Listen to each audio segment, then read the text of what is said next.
Keith Prather is Managing Director of Armada Corporate Intelligence. During his 18 years as Armada's primary strategist, he's worked with Fortune 500 corporations on everything from economic analysis and business intelligence to competitive and counterintelligence, strategic planning, and M&A strategies. He actively spends much of his time on industry assessments across manufacturing, agriculture, transportation, retail, U.S. defense, and others. Keith is the chief editor of the Black Owl Report, an executive intelligence brief. He is also a keynote speaker for industry associations covering topics ranging from economic trends to marketing, strategic planning, and executive motivation. Keith, welcome to the program. Welcome to the Traffic Club of Chicago's intelligence report.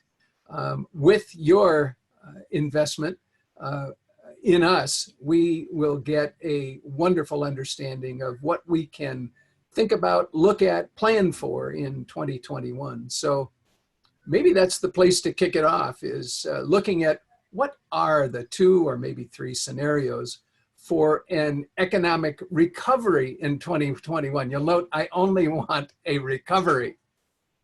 Right, great. Denny, great to see you, by the way, and fantastic. Love being here with you and with the Traffic Club of Chicago. And so let me talk just a little bit about the 3 scenarios that are at least laid out for us for now. And the most likely scenario is that what we're going through right now is a bit of a sluggishness at the hands of, the election always historically causes a bit of a slowdown in economic activity. But we also then have the pandemic on top of that. We've got trade issues. We've got this thing called Brexit overseas. There's a lot of factors that are kind of creating a little bit of sluggishness. But what we should see is that the U.S. economy will recover and will be back at 2019 levels of output by about the 3rd quarter of next year. Now, there is an upside forecast. Okay, and the upside forecast would suggest that we would hit 2019 levels of output by as early as April, as long as a couple things happen. That is that we do, get our way through the pandemic a little bit better than what we're seeing right now, right? So we've got to improve on that. That there is limited availability of a vaccine that is working, and that we start to see pockets of the economy open up because people can get to a vaccine. That we see some form of stimulus coming out of Congress that also helps boost a lot of businesses that are struggling right now. And generally, that sentiment-wise, we all feel pretty confident about the future. And so if we think about that, that's a dramatic difference in those 2 forecasts. One saying, we're going to hit nearly $20 trillion worth of output by April, and the other saying, yeah, we're really not going to see that until almost 2022. And then the 3rd forecast is a downside forecast that suggests something kind of like a double dip, but that double dip is going to be at the hands of no stimulus, really bad pandemic, delays in the vaccine, and other factors that would really kind of push it down. And the likelihood of that scenario actually is very low right now. But I would throw one more thing on the table, and that is that for transportation, we don't necessarily follow like economic GDP at the moment. Most of the U.S. is driven by the services side of the economy. And what we're seeing in this particular cycle, because of the pandemic, is that since we can't go to bars and restaurants and go see movies, right, we're buying products, we're buying stuff. And as we buy products, we're seeing, retail sales surge, we're seeing product demand surge, and we're seeing this boom in the transportation sector like we've experienced over the last 2 quarters at least. Because we're in a derived demand industry, you can't get product from here to there without transportation. Will the appetite or consumption of products, the consumer and corporate buying, all of that helps to drive transportation. So your thought is it will continue. Do we have a when? You talked about 3rd quarter, you talked about April. Is there any kind of a trend line that we can follow? Yeah, what we want to watch is really Q2 and Q3 of 2021. That's when there might be a little bit of an inversion where people decide, hey, I've not been to a restaurant for a year and a half, and by golly, I'm going. Or I haven't been to a movie, or I haven't been to a sporting event, but they take the disposable income that they have and they shift it from purchasing products to back to experiences. And we think that there's going to be a little bit of a lag in people's ability or desire to get right back to normal. So we don't think that there's like this moment in time where all of a sudden the whole economy suddenly goes back to the way it was pre-pandemic. We think that it's probably a gradual shift and a gradual change. But if we were going to circle one timeline on the calendar, one point on the calendar that we want to watch, it's going to be that transition period sometime between Q2 and Q3 of next year, when product demand may go down despite economic activity actually accelerating. And again, it's the difference between spending shifting from product consumption like we see today during the pandemic and during lockdowns, and shifting to more of a services-based, experiential kind of, discretionary spending by consumers. So that's the um, service sector spending that you anticipate. One of the realities that transportation deals with all the time are driver shortages, and they're bad this year. Is this just because of the pandemic, or maybe is there something else? Yeah, that's a great question. And we have got a host of factors right now that are creating the driver shortage. So, number one, during the lockdown in Q1 and Q2 of this last year, a lot of truck driving schools were shut down. And once they reopened, they realized that, a lot of time is spent with two people very close to each other going down the highway, making sure that someone knows how to drive a truck. And so even when, as they've started to open up, social distancing rules have slowed down the number of people that actually can get through those schools. So we have fewer entrants into the industry. The other thing is that we have a tremendous number of drivers that watch their 401ks and watch their retirement start to skyrocket over the course of the year, or actually after a little bit of a downturn in the first part of the year, they saw it rebound and they're feeling pretty good about it. We get a little bit of election uncertainty. All of a sudden they're saying, I'm a little nervous about the pandemic. I'm a little nervous about conditions. I'm going to go retire. Now's the time. So we do see an increase in retirements. And then we also do see, just like in all walks of life, we do see a percent of the population that truly is afraid of the pandemic. They may have some underlying conditions, or they've got other factors. They've got, a loved one at home that has some sensitivities. And so they're afraid to get out on the road and to mingle with customers and to be in environments where they could actually, get the virus a little more easily than someone else might be able to. And so we do see people leaving the industry because of that. Then you throw positive, skyrocketing demand on top of it. And, we look up and we're sitting 60 to 70,000 drivers short, according to the ATA. And that could balloon sometime over the next 2 to 3 years to about 150,000. So we think there's a bit of a lag in the industry being able to catch up. And there are other factors too. You've got the drug clearinghouse, you've got other factors, obviously, that are also weighing into it. So, yeah, that's a big issue. ATA has been telling us for a long time how many drivers were short. The reality is that interstate drivers waiting till they're 21, there's a lag from the 18, 19-year-old that graduates high school. He's picking up a hammer instead of a steering wheel in many cases. And I think there's an effort now to try to get 18-year-olds behind the wheel, so long as they're safe. And that goes back to the driver training and the stringency of the CDL, the ELDs, having them in place. All of that works well to keep the highway safe.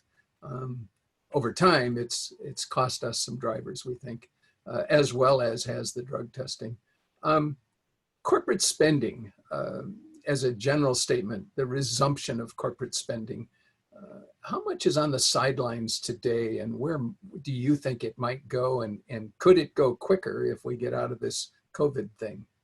Yeah, when we talked about the forecasts early on, one of the upside forecasts and the reason why we could see the economy hitting 2019 levels by April is because corporate spending, we believe there's somewhere between $2 and $3 trillion sitting on the sidelines right now it's not actively working. It's not aggressively, being spent on machinery and new structures, because there's a lot of uncertainty still. We just don't know what kind of impact the pandemic is going to have on, our work lives, how quickly we resume somewhat normal activity. And so that money is sitting, projects are on hold. And as soon as we get a little bit of certainty, as soon as we know what the U.S. Senate looks like, right? As soon as they know what the actual composition of the administration and Congress and what the ongoing, rules of the road, if you will, are going to look like over the next couple of years, then that money will come off the sidelines and start spending. It happens in every election cycle. And depending on what kind of an environment we have coming out of sort of finalization of this election, we're going to know whether that spending releases immediately or whether it gets delayed a bit. And again, that delay typically would create this influx of that cash sometime by Q2 and Q3. Executives want to sit and see what kind of new legislation is going to get passed, what kind of executive orders, what happens with taxation. And so, they'll hold up a little bit, but then as soon as they feel like they've got an understanding of what the environment looks like, that money will release. And we'll feel it in transportation. It will lead to, freight on rail, freight on trucks, freight on ships very quickly. One of the things that is going on around the world, of course, are trade deals with or without the United States. The RCEP, the Regional Comprehensive Economic Partnership, that doesn't include us, USMCA, Brexit, all of these things are going on. Help me to better understand what you think the impact of those trade deals and maybe more, what they look like, how that will impact us, what effect it will have short-term and then longer term. Yeah, I wish I could. I think that's one of those things that we're all sitting and wondering what they mean. There were studies conducted over the summer, and we know that about 85% of global supply chain managers and global purchasing managers were being forced to rethink how they source, how they distribute, what their global supply chains look like. And part of it's the pandemic, but part of it is a trade environment and the geopolitical situation. These new trade agreements create all kinds of new opportunities and new challenges at the same time.